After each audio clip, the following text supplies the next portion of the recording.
Quando eu faço os vídeos e quando eu faço as matérias, muitos de vocês vão falar assim, Zanqueta, você é muito próximo da gestão, você sempre foi muito pró-Casares, você sempre teve uma visão mais branda, você critica menos do que a maioria dos veículos, etc.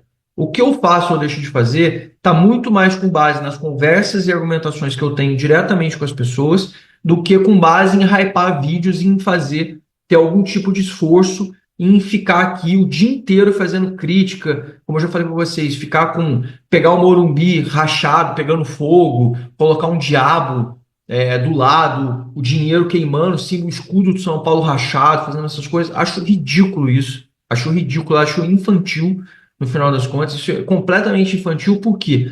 Porque deprecia a imagem do clube, deprecia o que é o São Paulo. Ah, mas os dirigentes é que estão fazendo isso. Sim, mas o dirigente fazendo isso não leva você a compactuar com uma coisa dessa. Leva você a criticar os dirigentes e não destruir ainda mais a imagem da instituição e depreciar e alimentar pessoas que fazem isso. Esse é o meu aspecto, esse é o meu ponto. E essa mensagem do Pedro, que eu estou insistindo nisso agora para vocês, é para que vocês vejam o cara, não é o Zanqueta, não é aquele bobão que está falando o negócio ali, não é o cara que está pedindo pix para você em live, né? Porque esses caras fazem isso, mas estão lá pedindo like, pedindo pix, fazendo essas coisas, que é uma coisa que eu não faço, você está aqui. Eu nem faço live direito, eu nem fico pedindo superchat, nem fico, não fico, nunca fiquei pedindo superchat, pedindo contribuição, botando o número de Pix aí para as pessoas me mandarem coisa. Não faço isso. Porque o ponto aqui, eu gravo, muita gente falando assim, pô, você devia fazer live, que a live abriria mais interatividade, inclusive abriria essa prerrogativa do Superchat. Não faço. O nosso aspecto aqui, o nosso intuito não é esse, nunca foi esse. Você que já me acompanha faz tempo aqui nessas gravações dos vídeos, nesses últimos 4, 5 meses que a gente vem fazendo, não tem e nunca teve essa conotação. Nosso intuito aqui é informar, trocar ideia. Eu gosto de fazer e estar aqui com vocês falando, sempre gostei. Estava até falando com meu irmão ontem à noite, meu irmão, eu tô conseguindo te acompanhar um pouco mais aqui e ver seus vídeos. Cara, eu sempre fui assim, sempre fiz essas coisas. Amigos meus antigos, a gente falava sobre São Paulo, a gente fala sobre São Paulo igual você, de graça. Eu sou como você, sou um torcedor. Eu não tô aqui fazendo disso a minha profissão e pedindo para você me sustentar para fazer nada. Não, eu quero falar sobre São Paulo. Por que eu estou fazendo isso? Porque quando você vê um cara como o Pedro da Outfield, que é uma empresa, mas ele está trabalhando para São Paulo. Cara, ele é de uma empresa grande, que trabalha com grandes grupos, com mais de um clube, está diretamente vinculado ao mercado financeiro, tem um nome para zelar, ele não vai botar o dele na reta para ficar elogiando o São Paulo, porque ele quer fazer média com ninguém. Como é o que a maioria das pessoas fala. Se você não criticou, você está fazendo média. Não é assim que funciona. Existe um mundo entre você ser um louco alucinado que grita, você ser um cara passivo, e existe um mundo de equilíbrio, em que você reconhece os erros, em que você reconhece os acertos e você faz uma reflexão e um encontro delas para poder falar. E essa entrevista ela foi muito boa nesse aspecto, porque muito do que eu falo para vocês aqui, já desde agosto do ano passado, quando foi a implementação do FDIC, quando foram as coisas serem ditas, e eu vejo muita gente fazendo live, fazendo um monte de coisa, tentando de todas as formas um malabarismo louco para tentar atingir e atacar, dizendo que vai dar tudo errado, o Pedro foi lá e explicou. Ele falou, quando você pega a foto do São Paulo hoje, você não vai conseguir enxergar um resultado ou vai ter uma expectativa de perspectiva melhor daqui para frente.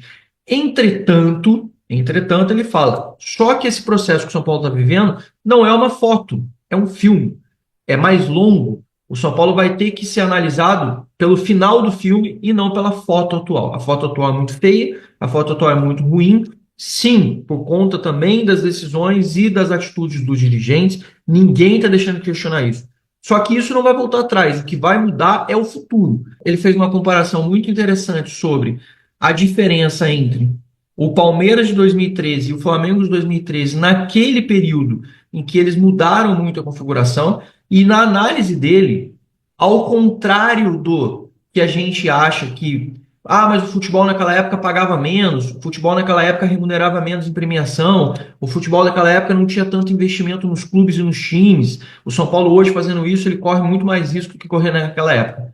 Na análise dele, no entendimento dele, ele acha que o São Paulo, que o Flamengo e o Palmeiras até tiveram que ter mais aporte e demoraram mais tempo para se reerguer, do que o São Paulo vai se reerguer se o São Paulo fizer e cumprir o superávit, a mudança governamental, o controle de despesas, a margem de custos, e fizer um ano de 2025 com um panorama bom, ele acredita que o São Paulo, com 2 anos como esse, igual 2025 e 2026, o São Paulo vai estar lá em 2027 já com uma situação financeira muito melhor. Vai sanar as dívidas, vai pagar a dívida toda, vai resolver todos os problemas? Não, mas como a gente já sabe, tem essa questão da mudança corporativa, que é muito mais mental e de gestão, de você ter um fluxo e um alinhamento maior, de você transformar a instituição numa coisa mais profissionalizada e não boi-bumbá, como a gente sabe que é, aquela coisa de não coringar, como o Corinthians fez no meio do ano passado, e se inflamengar, como o Flamengo do Bandeira de Melo fez lá atrás. O do Nobre é um caso específico, que era dinheiro dele, ele que botou, não foi uma coisa tão profissional, mas deu resultado, deu sucesso. E o Palmeiras e ele falou que deu mais dificuldade na época, o Flamengo e o Palmeiras demoraram mais, porque naquela época o futebol não remunerava tanto. A visão dele é: o São Paulo tem condição de reverter, porque na análise dele, o São Paulo está fazendo um trabalho de campo que mantém a competitividade do time. Mais complexa, mais difícil, mas é o que ele deu exemplo do São Paulo disputando de igual para igual jogos contra o Palmeiras, o São Paulo fazendo uma boa Libertadores, o São Paulo sendo competitivo da forma que consegue, mesmo com todos os problemas. O São Paulo está fazendo frente a clubes como, por exemplo, o próprio Palmeiras, que investiu 800 milhões em 2 anos, foram 500 milhões só nesse ano. O Botafogo, que também investiu na faixa de 500 milhões esse ano. O São Paulo vem conseguindo se manter estável. A gente não está falando que vai ganhar o Campeonato Brasileiro, porque a gente tem um mega plantel para fazer isso. Mas a gente também está vendo o Cruzeiro capengando e sofrendo para fazer muitas coisas. O Cruzeiro que investiu aí do ano passado para esse na faixa de 600 milhões de reais. Essas são as comparações que ele fez. E o São Paulo contratou só jogadores ou sem contrato ou com empréstimo e ainda conseguiu manter a competitividade. Esta é a boa notícia, na visão dele, na análise que ele fez, que é uma das coisas que a gente fala aqui. Talvez essa última janela tenha sido uma das melhores janelas que o São Paulo fez nos últimos anos, sem contratações de jogadores desnecessários, sem gasto de dinheiro estúpido, sem contratação de jogador que não tem justificativa nenhuma, e o São Paulo usando muito os meninos da base, mesmo que na base forçosa, como as pessoas gostam de se repetir. Ah, mas o Gordinho não estava usando, mas os jogadores estavam ali disponíveis no plantel. O São Paulo não foi atrás de contratar mais 4 ou 5 bagres aí no mercado para usar esses meninos, esses jogadores, ao invés de usar os meninos que tem dentro de casa. E ainda temos as boas notícias, como a gente falou. Temos aí a possibilidade de usar o Luan, tem a possibilidade de usar o Negruti, tem a possibilidade de usar o Mike, a gente tem o Patrick ainda no plantel para poder fazer, a gente tem o Luca que subiu, e a gente tem outros meninos em Cotia que também estão sendo trabalhados. E a Cotia também vem passando de novo por um processo de readaptação, até porque muitos subiram para o sub-20, o sub-20 de alguma forma foi desfeito. O Hugo era volante, o Negruti era volante, o Hugo machucou, também vai estar no que vem no profissional. São as boas notícias que nós temos para o futuro, para o curto prazo. Então, vendas como essas, que não sangram jogadores de São Paulo, como a do Antony e do Sário, são notícias maravilhosas. Se rolar também o Nestor e o Galopo, você praticamente, você topou no valor que você tem ali. Aí você pode vender um jogador mais tranquilo, que não tem um impacto tão brutal nas contas do São Paulo, e você consegue planejar melhor, sem desestruturar e destruir o que pode ser a sua perspectiva do ano. Então ele falou sobre isso, sobre ser a foto e não um filme. Então nesta foto, como ele falou, como eu for explicar isso para um torcedor do São Paulo, é muito difícil porque o torcedor não quer saber. O que ele falou e deu exemplo é o São Paulo mesmo retraindo, sem contratar, fazendo corte, enxugamento de despesas, se desfazendo de muitos jogadores, fazendo corte na folha, o São Paulo se manteve de alguma forma competitivo. Estamos sofrendo, como a gente fala todos os dias aqui, mas de alguma forma continuamos competitivos. Só ganhamos uma, empatamos 6 no Brasileiro, mas somos o único time invicto. A boa notícia é que a gente é competitivo sempre. A péssima notícia é que faltam algo mais para a gente subir o patamar.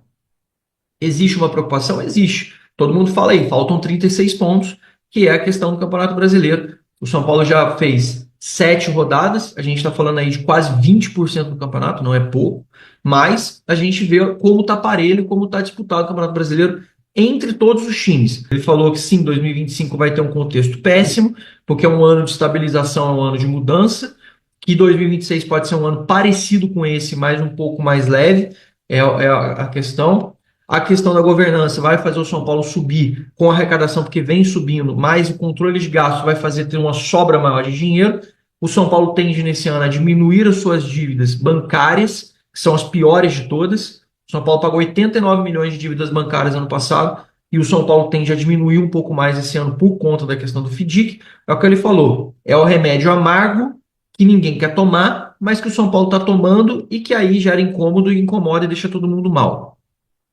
Fazer o controle de despesas, subir a arrecadação para ter um cenário melhor, mesmo que o São Paulo, nesse primeiro momento, não faça um investimento, tenha a criatividade de mexer no time, tenha a criatividade de manter a competitividade, o São Paulo conseguir tentar disputar alguma coisa. E amanhã, esse jogo de Libertadores, que a gente volta gravando com vocês amanhã de novo, é crucial, fundamental para o São Paulo e suas ambições no ano, em todos os aspectos, grana e desportiva, já que é a principal competição do ano. Uma vitória amanhã são mais quase 2 milhões no caixa, mais uma garantia, uma classificação para a fase de oitavas de final de Libertadores aí, você já bota mais, se eu não me engano, são mais 10, 12 milhões no bolso, fora bilheteria, você ganha uma boa fase, tem toda uma você tem a comoção, né, do torcedor que acaba tendo mais confiança, os jogadores se motivam mais porque tem expectativa de um grande torneio, e o São Paulo aí, por que não sonhar com Libertadores e jogos de mata-mata, já que o nosso técnico, ele faz o que ele faz muito bem, é isso.